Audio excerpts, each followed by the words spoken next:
couvrir une large période qui va de 1860 à 1940. Les années 1860-1880 représentent en effet un second moment décisif en ce qu'elles contribuent à définir l'identité des professeurs de philosophie qui vont se distinguer de plus en plus de leurs collègues de lettres ou d'histoire. Peu à peu naît la figure d'un maître de philosophie et de son disciple. Plusieurs mesures d'ordre ministériel font que désormais la classe de philosophie est centrale dans l'organisation de l'année terminale des lycées. Il ne peut y avoir de maître que s'il y a une classe pour que le maître puisse enseigner. Les années qui suivront ne vont faire que conforter ce dispositif et représentent ce qu'on a appelé plus tard une sorte d'âge d'or des professeurs de philosophie. C'est le moment où le professeur de philosophie, philosophe, fait son entrée au lycée, un maître et ses disciples. Alors, qu'est-ce que c'est que ce professeur de lycée ? Les circonstances institutionnelles s'y prêtent. Il y a une première décision qui est prise en 1863 par Victor Duruy, c'est de rétablir l'agrégation au baccalauréat et surtout, donc la classe de philosophie, et d'introduire une épreuve écrite de philosophie au baccalauréat, ce qui n'existait pas jusqu'à présent. De plus, le baccalauréat, un petit peu plus tard, va être coupé en deux. Première partie, plutôt matière humanité, et la seconde partie centrée sur la philosophie. La philosophie devient, à partir de l'année 1874, elle devient structurellement la discipline de couronnement, des études classiques pour ceux qui achèvent leur scolarité, et ce n'est pas le cas de tout le monde. Il est désormais en effet impossible de se dispenser de cette classe, qu'on appelle philosophie, pour espérer réussir aux épreuves de l'examen, qui comprend une dissertation, plus des questions à l'oral, et non plus des questions préalablement déterminées et tirées au sort. Or, la classe terminale, c'est la classe de philosophie à l'époque. La classe de sciences, c'est pour ceux qui ne sont pas capables d'aller en classe de philo. L'isolement passé du professeur de philosophie se transforme en un atout, finalement. Se dessine peu à peu l'image d'un personnage que la littérature contribue à populariser, tout au long de la seconde partie du siècle et au début du suivant. Celle du professeur de philosophie philosophe, pour qui la préparation au baccalauréat est subordonnée à l'activité de la pensée. On prépare le baccalauréat en plus, mais ce qu'il faut d'abord, c'est penser devant les élèves et aider les élèves à penser. Rarement un professeur d'histoire se prétendrait historien, ou un professeur de lettres, critique littéraire, ou un professeur d'art plastique, artiste. Non, c'est le cas, alors que pour les professeurs de philosophie, c'est le cas relativement fréquent, il se déclare philosophe. Philosophe, certes, mais d'une façon quand même un peu singulière. Il vit replié sur sa classe. Véritable lieu de manifestation de l'esprit, lieu d'expression de son activité philosophique, son cours et son œuvre. Alors je vais vous donner deux exemples. L'un un peu moins connu maintenant, et un autre pour honorer ces lieux, c'est Alain évidemment. Je prends le cas d'Alphonse Darlu. Alphonse Darlu, vous l'avez peut-être entendu parler, 1849-1921, professeur de lycée, à Condorcet notamment, et futur inspecteur général, donc un représentant de l'institution. Celui que Proust appelle Bellier dans Jean Santeuil, si vous vous rappelez. Darlu, dont il a été l'élève, le disciple plus exactement, au lycée Condorcet. Alors comment est-il représenté par un de ses anciens élèves, Célestin Bouglet? Voilà ce qu'il écrit à son propos. Monsieur Darlu, professeur au lycée Condorcet, fut un guide incomparable, toujours prêt à admirer les panoramas ou à scruter les abîmes, comme s'il les découvrait pour la première fois. Il gardait cette jeunesse d'esprit qui récompense souvent les éducateurs lorsque, voulant avant tout servir les jeunes, il recommence pour eux et avec eux, au début de chaque année scolaire, l'effort de la recherche. Darlu a laissé peu d'écrits. Il se mettait tout entier dans son enseignement. Il eût pu dire, non sans fierté en montrant ses élèves, « Voici mes meilleurs livres ». Et Proust, dans sa dédicace des plaisirs et des jours d'écrire, le grand philosophe dont la parole inspirée, plus sûr de durer qu'un écrit, a en moi, comme en tant d'autres, engendré la pensée. Voilà ce que c'est que le rapport maître-disciple à l'époque. Proust, dans un premier temps, car il a écrit un peu sur Darlu, a été décontenancé par ce professeur à l'accent bordelais, prononcé. Pour un Parisien comme était Proust, vous imaginez, au visage rubicond. Mais très vite, il est séduit par ce penseur rationaliste qui s'appuyait sur Kant pour combattre le positivisme de Kant. Et il en devint un des disciples.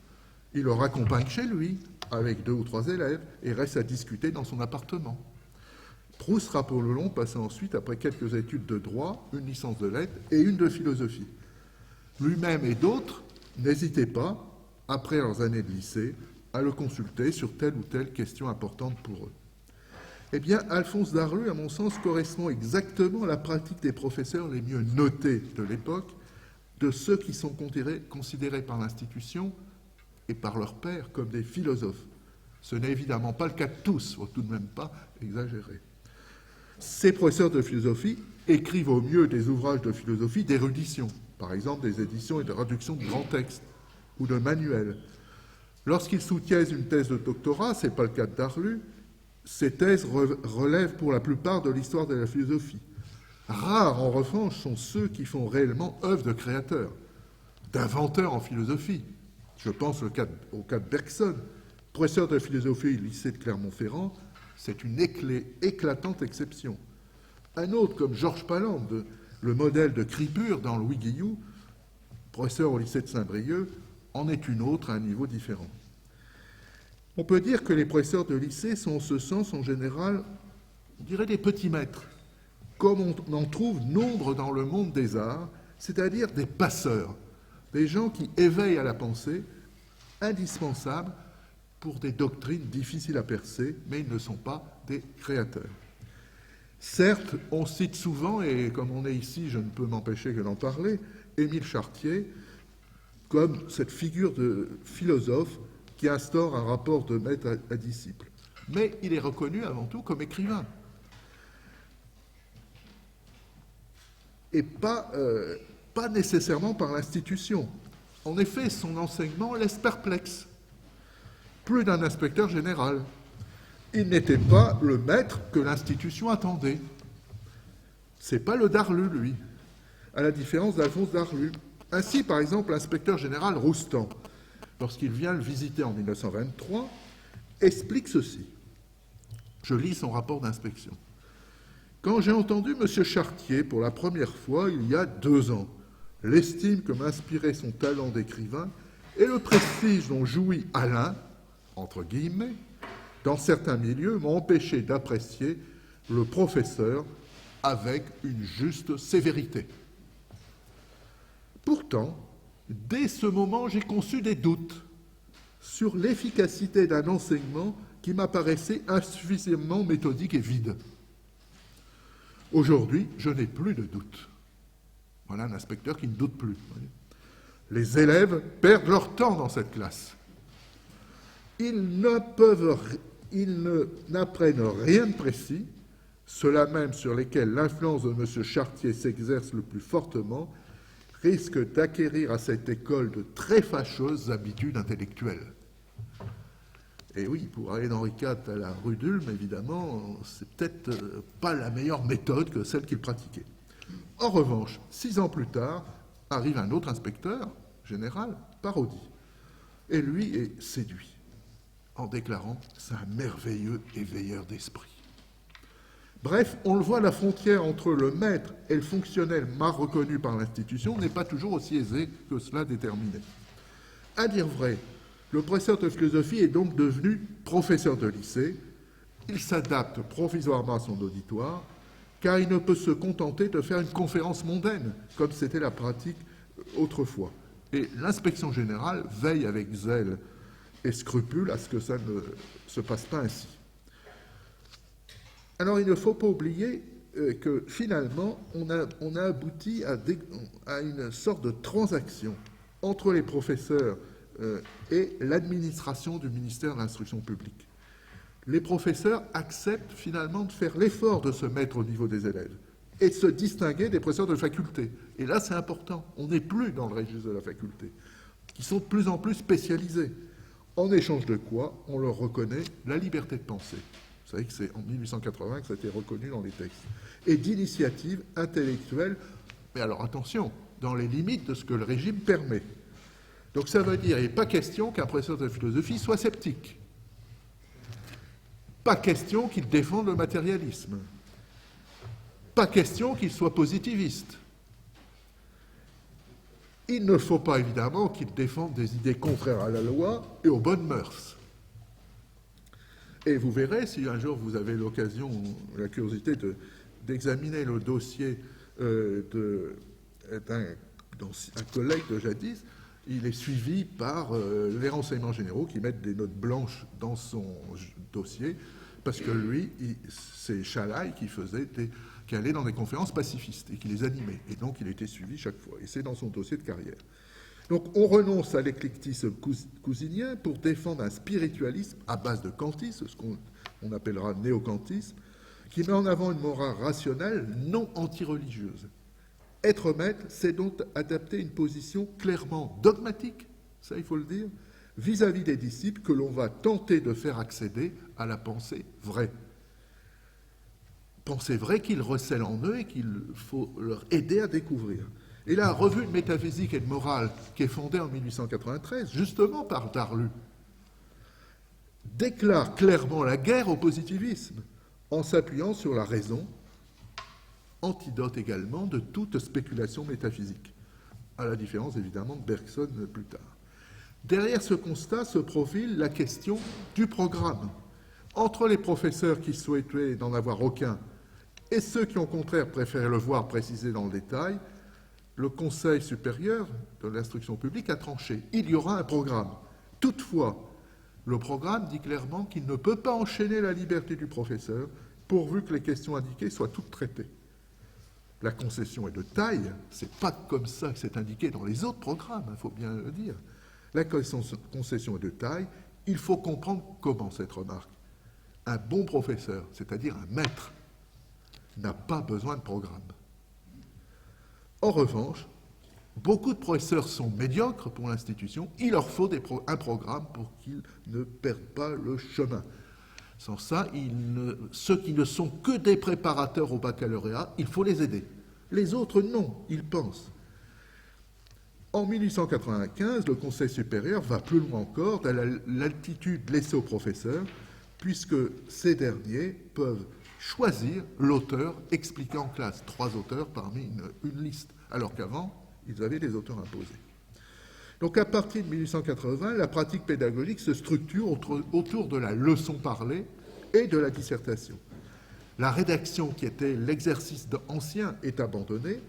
Le professeur de philosophie se distingue ainsi de son collègue de classe de rhétorique. Il se distingue aussi de son collègue de la faculté de philosophie. L'histoire de la philosophie devient en principe le propre de l'enseignement supérieur. Donc un corps de doctrine et une pratique d'enseignement sont définis.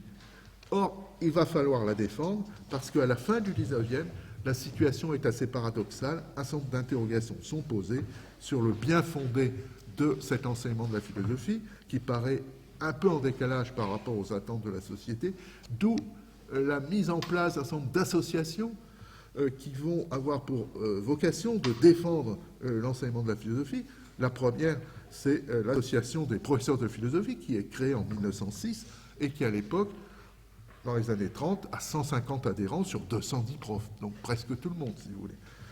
Vous avez aussi la Société française de philosophie qui va être créée et qui essaie d'organiser une synergie intellectuelle autour d'un ouvrage qui est toujours utilisé aujourd'hui, c'est le dictionnaire de Lalande, le vocabulaire de philosophie de Lalande, dont les définitions sont l'objet de multiples discussions et fixent ainsi, pour la communauté des professeurs de l'époque, l'usage acceptable des concepts philosophiques et contribue ainsi à conforter l'unité idéologique et intellectuelle des professeurs de philosophie de l'époque. Donc une sorte de corpus doctrinal est ainsi défini par les professeurs eux-mêmes. Donc c'est la profession qui s'auto-administre en quelque sorte. En effet, ces professeurs ont une vocation que l'État leur a précisée. Ils doivent former l'élite de la République. C'est clairement indiqué dans les différentes instructions de 1902 ou de 1925. Il ne s'agit pas de former des savants, c'est clairement dit, mais des jeunes gens pour la vie active. L'enseignement doit avoir un rapport avec la vie réelle. Il faut les aider, ces jeunes gens. Je ne parle pas de jeunes filles. L'instruction de 25, les filles n'existent pas, alors que vous savez que ça devient possible dans les lycées de jeunes filles. En 1925, aussi, sont plus explicites encore. Il s'agit d'armer les jeunes gens d'une méthode de pensée qui leur permettra d'exercer leur profession dans une société démocratique. C'est l'une des missions du prof de philo. Exercer leur profession dans une société démocratique. Il y a évidemment un certain dogmatisme qui est présent. La philosophie, dans cette perspective, telle qu'elle doit être diffusée par les professeurs, est considérée comme une réflexion critique sur les actes. Et le symbole le plus achevé de cela, ça va être le manuel de Cuvillier, si vous l'avez déjà, je pense, regardé d'un peu près. Vous avez là la mise en œuvre concrète d'un enseignement de la philosophie par un professeur qui était jugé comme excellent, net, solide par son rapport d'inspection, professeur dans toute la force du terme, incontestable autorité personnelle, pensée sérieuse, sûre, maîtresse d'elle-même. C'est en même temps une conscience. C'est l'inspecteur général qui dit ça. C'est en même temps une conscience, influence réelle sur les élèves. Donc bien ce rapport qui trouve en lui une direction, donc un maître aussi moral qu'intellectuel et un point d'appui ferme. C'est le Darlu plus moderne, voilà, et qui traduit dans son grand manuel. Donc unité idéologique d'un côté, isolement évidemment par rapport à la société malgré tout. Une séparation avec la philosophie créatrice qu'il faut quand même relever. On travaille peu aujourd'hui, les philosophes des années produits, les livres produits par ces philosophes-là, c'est très clair.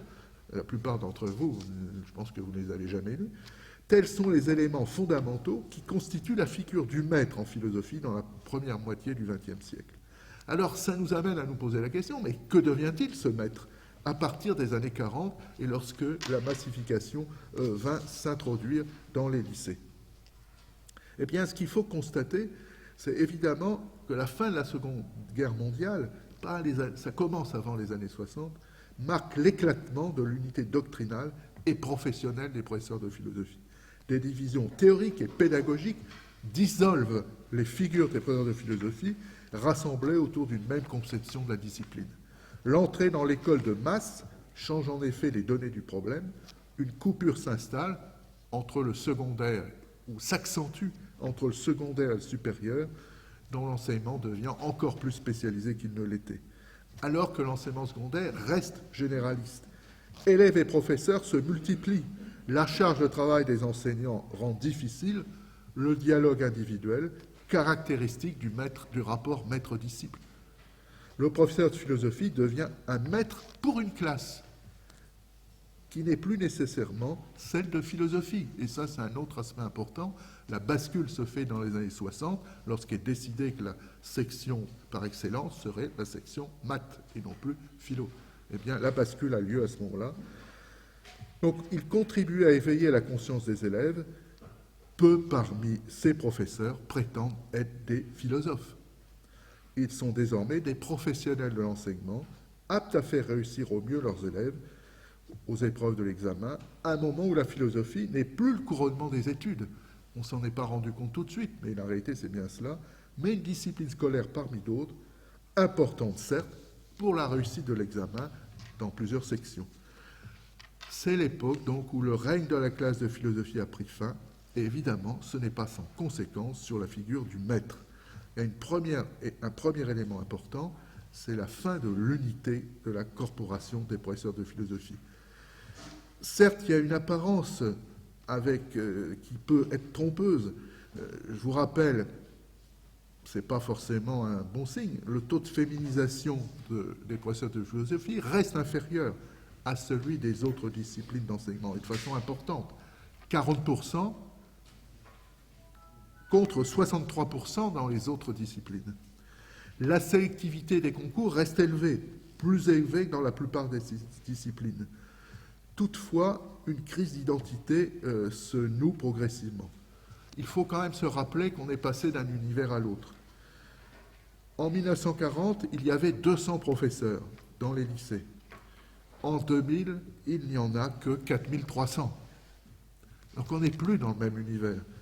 Il y a une déstabilisation du recrutement. Les agrégés sont désormais minoritaires, 10% à peu près aujourd'hui, alors qu'ils étaient encore 1 sur 3 en 1964. Un nouveau concours a été créé, le CAPES, plus toutes les voies possibles d'accès interne, spécifique, réservé, tout ce qu'on voudra, liste d'aptitudes. Bref, l'unité de recrutement a disparu.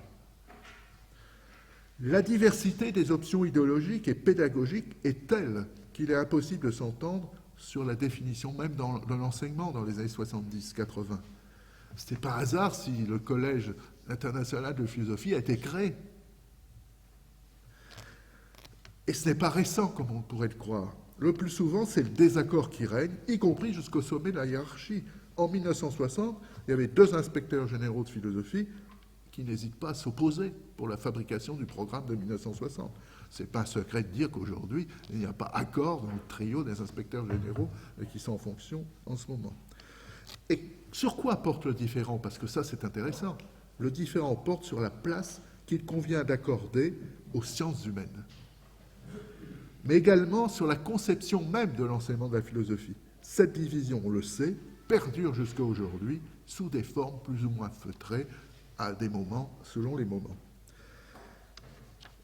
Et ça va se manifester par une multiplication d'associations. La grande association des profs de philosophie s'est effondrée. Aujourd'hui, elle a autour de 250 à 300 membres. Les autres sont des retraités. Et il y a une multiplication de d'autres associations, le GREF, la CIREF, le groupe de réflexion de philosophie du SNES, du GFN, enfin, et j'en passe, qui se sont créés. Bref, aucune association aujourd'hui ne dispose de la légitimité suffisante pour représenter l'ensemble des professeurs. On est passé de la corporation unie par des valeurs communes au groupe de pression. Au début du siècle passé, presque tous les professeurs se retrouvaient dans une même conception de la philosophie et de leur rôle. Désormais, aujourd'hui, ce n'est plus du tout la même chose. Chaque groupe de pression essaie d'imposer aux autres collègues, au ministère, sa conception. Et ça peut être extrêmement sanglant. À la fin des années 90, entre 89 et 2002, aucune réforme du programme n'a été possible.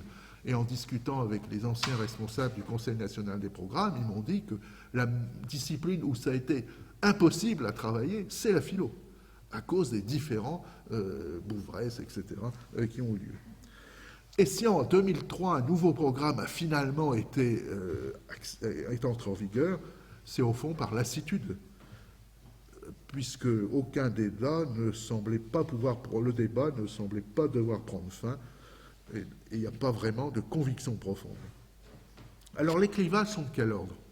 Les clivages sont certes philosophiques, métaphysique, philosophie de la déconstruction, de Derrida, dont on a parlé tout à l'heure, philosophie éternelle contre les sciences humaines, etc. Mais il est aussi d'ordre pédagogique. Faut-il ou non prendre en compte la diversité des élèves? Faut-il transformer les pratiques pédagogiques?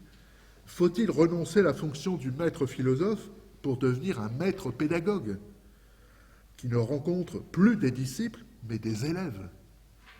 Aussi, une véritable crise identitaire se cristallise depuis 30 ans autour de la défense de liberté du professeur. Sauvegarder la liberté du professeur semble un gage de qualité vis-à-vis des élèves, puisque philosopher, c'est penser librement. La leçon parlée et la dissertation vont apparaître pour certains comme étant des pratiques intangibles. À l'inverse, d'autres vont estimer qu'il faut faire évoluer et transformer cette tradition. Et dans ce sens, le professeur de philosophie, dans cette deuxième optique, n'est pas seulement un excellent technicien de la dissertation, de l'analyse et de la synthèse, mais il est aussi un éveilleur de conscience. On retrouve cette perspective-là dans un dialogue qui se noue au sein d'une classe, lorsque les conditions sont réunies. Il faut admettre que dans certains cas, les conditions ne sont absolument pas réunies et ne permettent pas de faire un vrai travail, mais c'est vrai dans les autres disciplines. Et on peut retrouver d'une certaine manière, sous une autre forme, le fameux « connais-toi toi-même » de Socrate. Le professeur n'est plus un maître au sens où il faisait découvrir à des disciples éblouis la vérité dont il était porteur. Non, ce dogmatisme passé n'est plus de mise. La tâche est beaucoup plus rude pour un professeur aujourd'hui, mais elle correspond peut-être davantage à la pratique réelle de la philosophie, de plus en plus diversifiée, au point qu'aucun professeur aujourd'hui ne peut désormais prétendre connaître la totalité de ce qui se fait en philosophie aujourd'hui. Il y a une telle diversité d'approches que ce n'est plus possible. Alors on conclura en disant ceci, que très minoritaires au début du XIXe siècle, les professeurs ont progressivement construit une image du maître qui instruit les disciples dans une classe où l'esprit peut se déployer tout à loisir. Cette unité comportait en elle-même le risque d'une fragmentation, en cas de désaccord évidemment sur la conception des contenus philosophiques et des pratiques d'enseignement.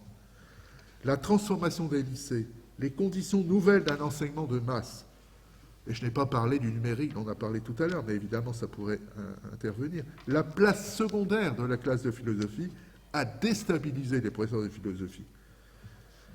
La signification de l'enseignement de la philosophie au lycée est donc à réinventer au sein des lycées ouverts désormais à tous, à l'exception des lycées professionnels, et c'est une vraie question dans un État démocratique. Une nouvelle figure du maître se dessine progressivement. Ce n'est plus un philosophe, mais d'une certaine manière un maître d'école, c'est-à-dire un maître qui aide tous les élèves à découvrir la puissance de la pensée qui est en eux. Je vous remercie. Merci.